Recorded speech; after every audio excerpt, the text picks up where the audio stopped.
Dans cette petite commune de l'Oise, c'est une course contre la montre qui a débuté. Après la mort de cet enseignant de 60 ans, la même question revient en boucle. Comment, sans aller en Chine ou en Italie, le sexagénaire a pu être contaminé? Depuis mardi soir, les autorités sanitaires tentent de retracer son parcours, de répertorier toutes les personnes qui l'ont approché. En premier lieu, il y a les élèves de l'établissement où il enseignait, chaque mardi et chaque vendredi dans la classe de Yousra. Avant même le 12 février, date à laquelle il s'est mis en arrêt maladie, la jeune collégienne avait remarqué quelques symptômes. Il toussait, mais pas beaucoup, genre ça dépend. Et après, je l'ai vu parfois dans les couloirs, mais vendredi, il n'était pas là. Je sais pas, ils ont dit qu'il était malade et voilà. Le professeur de technologie rate ses derniers cours avant les vacances. Il se sent comme grippé et consulte alors Philippe Pinillo, son médecin traitant, qui aujourd'hui, pour éviter la contamination, n'exerce plus et se retrouve confiné chez lui avec un masque. Ce patient est venu le 12 février dans le cadre d'un syndrome qui s'apparentait à une grippe comme toutes celles que l'on voit en ce moment.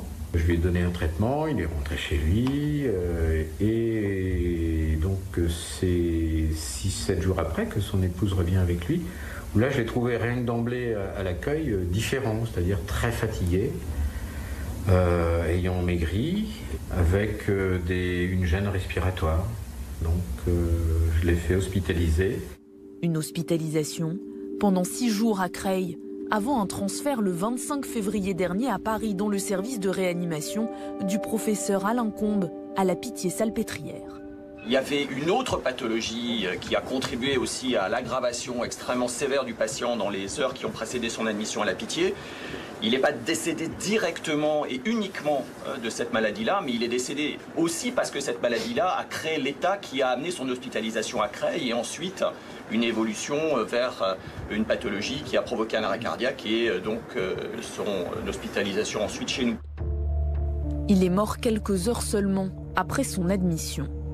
Une victime considérée comme un cas contact, c'est-à-dire qu'il a contracté le coronavirus sans se rendre dans une zone à risque. C'est le cas aussi de ce malade toujours hospitalisé en soins intensifs à Amiens. À aucun moment, les deux hommes ne se sont croisés. Et pourtant, depuis le 12 février dernier, ce patient âgé de 55 ans présente les mêmes symptômes grippaux et des difficultés respiratoires. Forcément aujourd'hui, son voisin s'interroge. Il a du mal à réaliser ce qui s'est passé. J'étais très surpris, oui. Très surpris. Pour vous ? Un petit peu quand même, oui. On se pose des questions. On sait pas comment on peut attraper ce virus, là, ce fameux coronavirus. On entend parler de ça sans arrêt dans les médias, donc oui, il y a de quoi être un peu inquiet. Marié et père de 2 enfants, cet agent civil de la base militaire de Creil a vu son état de santé s'aggraver en début de semaine. C'est d'ailleurs pour ça qu'il a dû quitter l'hôpital de Compiègne, plus assez adapté pour le prendre en charge. Depuis son départ, là-bas, les tests se multiplient. 117 prélèvements ont déjà été effectués sur le personnel médical, mais aussi sur les malades qu'il aurait pu côtoyer. Des analyses qui inquiètent les patients, aujourd'hui en consultation au CHU. En étant enceinte, je ne suis pas très rassurée de venir à mes rendez-vous, etc. Donc si quand même, ouais, parce qu'on voit tout le monde avec les masques, etc. Donc c'est pas très rassurant pour nous. Il y a des affiches. Puis c'est marqué lavez-vous bien les mains, donc ça forcément oui, on a pris le gel, on n'arrête pas d'en mettre, mais c'est vrai que non, il n'y a pas de mesure spéciale à mon avis, on n'a pas vu.